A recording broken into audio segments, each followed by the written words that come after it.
Assalamualaikum warahmatullahi wabarakatuh. Perkenalkan, nama saya Adia Ciara Putri dari kelas 9B.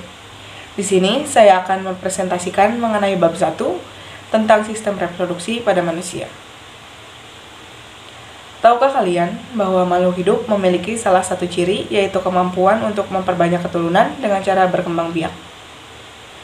Manusia sebagai makhluk hidup juga memperbanyak keturunan yang dibantu dengan alat kelamin atau disebut reproduksi secara generatif. Alat kelamin manusia terdiri dari dua macam, yaitu alat kelamin laki-laki dan alat kelamin perempuan. Alat kelamin laki-laki akan menghasilkan sperma dan alat kelamin perempuan akan menghasilkan ovum. Reproduksi pada manusia dapat terjadi ketika sperma membuahi ovum. Tahukah kalian bagaimana pembelahan sel yang terjadi pada sel telur dan sperma? Apa saja bagian-bagian yang menjadi organ reproduksi pada manusia? Pertanyaan-pertanyaan di atas dapat kalian temukan jawabannya setelah mempelajari materi pada bab ini. Sebelum kita mempelajari materi pada bab ini, ada beberapa hal yang akan saya bahas, yaitu ada pembelahan sel, struktur dan fungsi sistem reproduksi pada manusia, dan juga penyakit pada sistem reproduksi manusia dan upaya pencegahannya. Sekarang, mari kita bahas satu persatu. Kita mulai dari pembelahan sel-sel di dalam tubuh. Sel-sel di dalam tubuh mengalami mekanisme pembelahan untuk berbagai macam fungsi seperti fungsi pertumbuhan, fungsi regenerasi, dan fungsi reproduksi. Secara umum, pembelahan sel dibedakan menjadi 3 macam, yakni pembelahan amitosis, pembelahan mitosis, dan pembelahan meiosis. Seperti yang kita tahu sebelumnya, bahwa pembelahan dibagi menjadi 3 macam. Sekarang kita bahas pembelahan yang pertama, yaitu pembelahan amitosis. Sebelumnya, tahukah kalian apakah pembelahan amitosis itu? Jadi, pembelahan amitosis adalah pembelahan yang terjadi secara langsung tanpa melalui tahapan-tahapan tertentu. Biasanya terjadi pada sel-sel sederhana seperti amuba. Tahapan-tahapan pembelahan amitosis antara lain: 1. Informasi genetik berupa DNA akan menempel pada membran plasma induk dan menggandakan diri. 2. Ujung DNA baru yang terbentuk menempel di membran plasma atau pada sisi yang berseberangan. 3. Sel yang akan membesar mencapai 2 kali sel normal, kemudian terjadi pembelahan sel menjadi 2 bagian yang sama. Nah, setelah kita tahu mengenai pembelahan amitosis, sekarang kita beralih ke pembelahan mitosis. Pembelahan mitosis terjadi pada sel-sel tubuh atau sel somatis. Pada pembelahan mitosis terjadi tahapan-tahapan pembelahan mitosis berfungsi untuk pertumbuhan dan regenerasi. Pembelahan sel menyebabkan sel-sel yang bertambah banyak sehingga ukuran makhluk hidup akan semakin besar. Selain itu, pembelahan sel juga memperbaiki jaringan yang mengalami kerusakan. Pembelahan mitosis dihasilkan anak yang memiliki jumlah kromosom sama dengan jumlah induknya. Pembelahan mitosis terdiri atas 4 fase pembelahan, yakni profase, metafase, telofase, dan anofase. Pada fase profase menunjukkan adanya penebalan kromatid dan memendeknya kromatid. Selanjutnya, kromatid berpasangan dengan membentuk kromosom, lalu membran nukleus dan nukleolus akan menghilang. Benang spindel akan mengatur diri sedemikian rupa sehingga menyerupai bentuk pancaran. Selanjutnya, fase metafase. Pada tahapan metafase, nukleus dan membran inti sudah mulai tak terlihat lagi. Titik pasangan kromatid akan bergerak ke arah bagian tengah inti sel dan membentuk lempeng metafase.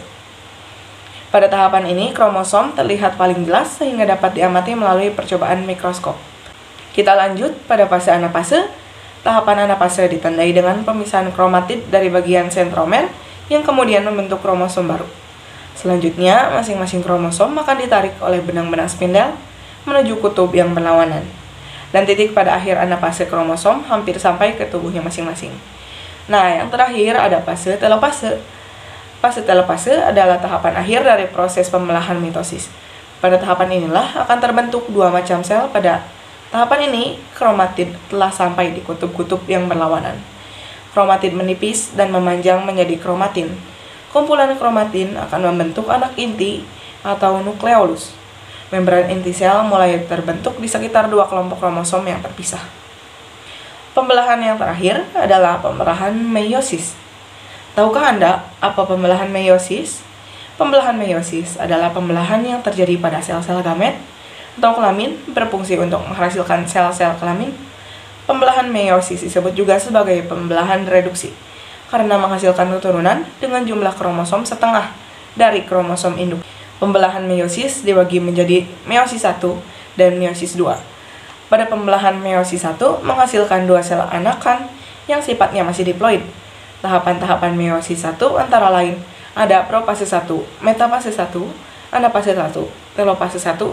Pada profase 1 terdiri atas 5 subfase yang berbeda, yakni fase leptoten, zigoten, pakiten, diploten, dan diakinesis. Pada fase leptoten, kromatin akan berubah menjadi kromosom. Selanjutnya kromosom tersebut akan saling berpasangan dengan homolognya atau membentuk sinapsis mekanisme tersebut termasuk dalam subfase zigoten. Selanjutnya adalah terjadi duplikasi kromosom sehingga terbentuk kromosom.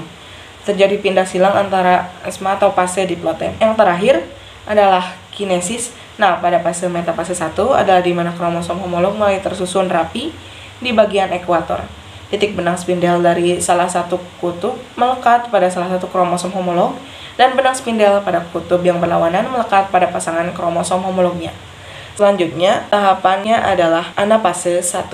Pada tahapan anafase 1, kromosom homolog akan berpisah menuju kutub yang sedang berlawanan akibat tarikan dari benang gelendong.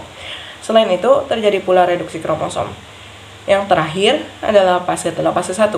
Pada tahapan telofase 1, membran inti mulai membentuk kembali atau disebut proses sitokinesis. Sitokinesis adalah proses pembelahan sitoplasma menjadi 2 bagian sel yang sama besar. Sekarang, mari kita pindah pada tahap meiosis 2. Nah, pada tahap ini bertujuan untuk membagi kedua salinan DNA pada sel anakan yang baru dihasilkan pada tahap meiosis 1. Tahapan yang terdapat dalam meiosis 2 antara lain profase 2, metafase 2, anafase 2, dan telofase 2.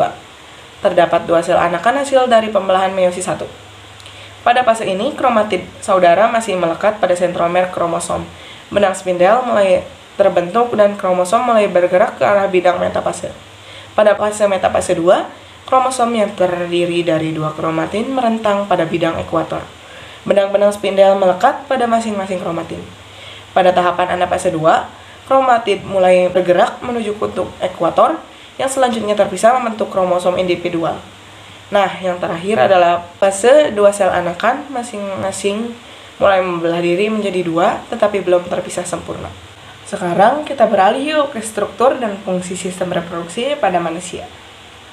Manusia merupakan organisme hidup yang menunjukkan ciri reproduksi dengan alat-alat reproduksinya. Alat reproduksi pada manusia dibedakan menjadi 2 macam, yakni organ reproduksi pada laki-laki dan organ reproduksi pada perempuan. Sekarang, kita bahas dulu mengenai organ reproduksi pada laki-laki.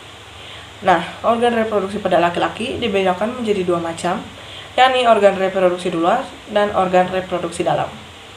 Pada organ reproduksi luar, merupakan alat reproduksi yang terletak pada bagian luar tubuh manusia. Antara lain adalah penis dan skrotum. Nah, penis adalah alat reproduksi luar pada laki-laki yang berfungsi sebagai saluran urin dan saluran sperma. Sedangkan skrotum merupakan kantong berbentuk lipatan-lipatan kulit. Pada skrotum tersebut terdapat 2 buah testis yang berbentuk bulat telur.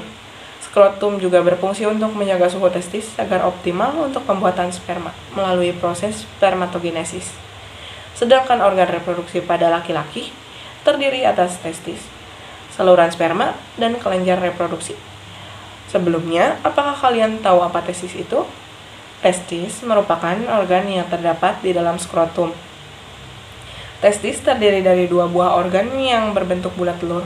Testis menghasilkan hormon testosteron yang berfungsi diperlukan dalam perkembangan dewasa dalam laki-laki. Lalu ada saluran sperma. Saluran sperma terdiri atas epididymis, vas deferens, dan uretra dengan fungsi-fungsi sebagai berikut. Epididymis merupakan saluran yang keluar dari testis. Sperma yang dihasilkan di dalam testis akan keluar melalui epididymis. Lalu pada vas deferens merupakan saluran yang menghubungkan epididymis dan uretra, serta berfungsi sebagai saluran sperma menuju uretra. Yang terakhir ada uretra, yaitu berfungsi sebagai saluran keluarnya sperma. Uretra juga berfungsi sebagai saluran keluarnya urin. Yang ketiga ada kelenjar reproduksi. Kelenjar reproduksi berfungsi untuk memproduksi cairan yang bercampur dengan sel sperma menjadi cairan mani. Kelenjar reproduksi pada laki-laki terdiri atas vesikula seminalis, kelenjar prostat, dan kelenjar Cowper. Pada vesikula seminalis menghasilkan cairan yang bersifat basa dan mengandung fruktosa, prostaglandin, dan protein pembekuan. Pada kelenjar prostat berfungsi untuk menghasilkan cairan yang bersifat sedikit asam dan mengandung asam sitrat, enzim pepsinogen, amilase, serta terminal plasmine yang berfungsi sebagai antibiotik untuk membunuh bakteri. Kelenjar Cowper berfungsi untuk menghasilkan lendir dan cairan yang bersifat basa. Cairan tersebut berfungsi untuk melindungi sperma dengan cara menetralkan urin yang memiliki pH asam yang tersisa dalam uretra, serta melapisi uretra sehingga mengurangi sperma yang rusak ketika ejakulasi. Sekarang kita beralih ke spermatogenesis. Spermatogenesis merupakan proses pembentukan sel-sel spermatozoa. Proses pembentukan spermatozoa terjadi di dalam testis, tepatnya di dalam tubulus seminifilus. Tubulus adalah saluran panjang berkelok-kelok, tempat pembentukan spermatik. Kumpulan tubulus itulah yang membentuk struktur testis. Lalu, ada organ reproduksi pada perempuan. Sama halnya dengan alat reproduksi pada laki-laki, alat reproduksi pada perempuan juga terbagi menjadi dua, yakni alat reproduksi luar dan alat reproduksi dalam. Nah, alat reproduksi luar pada perempuan terdiri atas pulpa dan labium. Pulpa merupakan suatu celah paling luar dari alat reproduksi wanita. Pulpa dilapisi oleh sepasang bibir kanan dan kiri yang disebut labium. Kemudian, kedua bibir tersebut akan bermuara pada saluran, yakni saluran urin dan saluran reproduksi yang disebut vagina. Sedangkan pada alat reproduksi dalam terdiri dari ovarium dan saluran reproduksi. Saluran reproduksi terdiri dari tuba Fallopi, uterus, dan vagina. Ovarium adalah organ reproduksi yang terletak di sebelah kiri dan kanan rongga perut bagian bawah. Terdapat sepasang organ ovarium dan berbentuk seperti telur. Saluran reproduksi pada perempuan terdiri atas tuba Fallopi, uterus, dan vagina sebagai berikut. Saluran telur atau tuba Fallopi disebut sebagai saluran telur atau oviduk yang berjumlah sepasang terdapat di kanan dan kiri, memanjang ke arah samping dari uterus. Saluran telur berakhir dalam struktur terbentuk corong disebut infundibulum, ditutupi oleh membrane. Uterus atau rahim merupakan organ yang berongga dan berotot. Rahim berperan saat menstruasi hingga melahirkan. Rahim berfungsi sebagai tempat pertumbuhan embrio.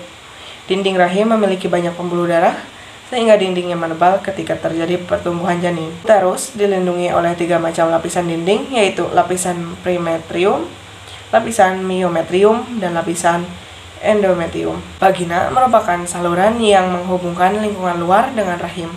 Saluran yang menghubungkan antara vagina dengan rahim adalah cervix atau leher rahim. Fungsi vagina antara lain sebagai organ reproduksi saluran untuk aliran darah menstruasi dari rahim dan jalan lahir bagi bayi. Yang keempat ada oogenesis. Wanita memiliki sel-sel kelamin berupa ovum atau sel telur yang prosesnya disebut oogenesis. Oogenesis berlangsung di dalam ovarium. Nah, yang kelima ada siklus menstruasi. Menstruasi merupakan kondisi melorongnya sel-sel epitel pada dinding rahim akibat sel telur tidak dibuahi. Siklus menstruasi terbagi menjadi 3 fase, yakni fase menstruasi proliferasi dan fase sektori. Pada fase menstruasi diproduksi hormon FSH yang akan memicu berkembangnya folikel dalam ovarium. Hormon FSH dihasilkan oleh kelenjar pituitari atau kelenjar hipofisis. Dinding rahim akan luruh dan terjadi menstruasi. Lalu pada fase proliferasi, folikel menghasilkan hormon estrogen dan hormon progesteron. Hormon estrogen dan progesteron tersebut akan memicu dinding rahim akan menebal. Pada saat ini dinding rahim sedang mengalami fase proliferasi atau penebalan dinding, bertujuan untuk mempersiapkan tempat melekatnya embrio pada sel telur dibuahi sperma. Yang terakhir adalah fase sekretori yang telah terlepas dari sel telur akan berubah menjadi korpus luteum. Sel telur yang telah dioperasikan akan tertangkap oleh embrio yang bergerak menuju tuba Fallopi. Apabila saat itu sel telur tidak dibuahi oleh sperma, maka akan dikirimkan sinyal tertentu pada korpus luteum untuk tidak memproduksi hormon estrogen dan progesteron. Dengan demikian, pada fase ini jumlah hormon testosteron dan progesteron menyebabkan jaringan dinding penyusun rusak dan pembuluh darah yang ada pada dinding rahim pecah sehingga terjadilah menstruasi. Terakhir adalah fertilisasi dan kehamilan. Secara umum, fertilisasi merupakan proses peleburan inti sel sperma dengan inti sel telur sehingga membentuk zigot. Sel sperma dapat mencapai sel telur karena menggunakan flagella yang bergerak memutar untuk menggerakkan tubuhnya dalam cairan yang ada pada tuba Fallopi. Nah, untuk proses awal terjadinya kehamilan pada perempuan adalah zigot yang terbentuk setelah terjadinya fertilisasi akan mengalami pembelahan yang selanjutnya berkembang menjadi embrio yang akan bergerak menuju rahim. Setelah mencapai rahim, maka embrio akan tertanam ke dalam endometrium. Dan embrio akan terus mengalami pertumbuhan dan perkembangan menjadi bayi yang siap lahir selama 9 bulan 10 hari atau selama 37 minggu. Sekarang kita beralih ke pembahasan yang terakhir mengenai penyakit pada sistem reproduksi manusia dan upaya pencegahannya. Penyakit-penyakit yang dapat muncul dan mengganggu sistem reproduksi pada manusia antara lain penyakit gonorea atau kencing nanah. Penyakit gonorea adalah penyakit sistem reproduksi manusia yang disebabkan karena infeksi bakteri Neisseria gonorrhoeae. Lalu yang kedua ada penyakit chlamydiasis yang disebabkan karena infeksi bakteri Chlamydia rhabdomatosis. Penyakit silipis atau raja singa yang disebabkan karena infeksi bakteri Treponema pallidum. Lalu penyakit herpes genitalis yang disebabkan karena infeksi virus herpes simplex. Penyakit candidiasis atau keputihan yang disebabkan oleh jamur Candida albicans. Dan yang terakhir ada penyakit HIV atau AIDS yang disebabkan oleh infeksi virus HIV. Nah, agar terhindar dari penyakit tersebut, tentunya kita harus menjaga kesehatan pada organ sistem reproduksi dengan berbagai upaya atau cara antara lain memakai handuk yang lembut, kering, tidak basah, dan tidak berbau atau lembab, memakai celana dalam dengan bahan yang mudah menyerap keringat, membiasakan diri berganti pakaian minimal 2 kali sehari, hindari pemakaian celana yang sangat ketat, dan membiasakan diri mengonsumsi makanan bergizi dan bernutrisi yang menunjang kesehatan pada organ reproduksi manusia dan lain-lain. Nah, selain itu juga kita harus menghindari pernikahan dini. Pernikahan dini adalah wadah bagi manusia dalam membangun rumah tangga dan menghasilkan keturunan. Pernikahan sebaiknya dilakukan ketika usia laki-laki dan wanita telah memasuki usia yang matang, baik secara fisik maupun psikis. Pernikahan dini sebaiknya dihindari sebab organ reproduksi yang ada pada laki-laki atau wanita masih belum siap melakukan proses reproduksi. Apabila hal ini tetap dipaksakan, maka terdapat dampak buruk pada organ reproduksi serta beresiko bagi keturunan dan ibunya. Mungkin hanya itu yang dapat saya sampaikan. Mohon maaf jika ada kesalahan, dan jika ada yang ingin menambahkan, silahkan tambahkan saran dan kritik di kolom komentar. Ditutup dengan wassalamualaikum warahmatullahi wabarakatuh.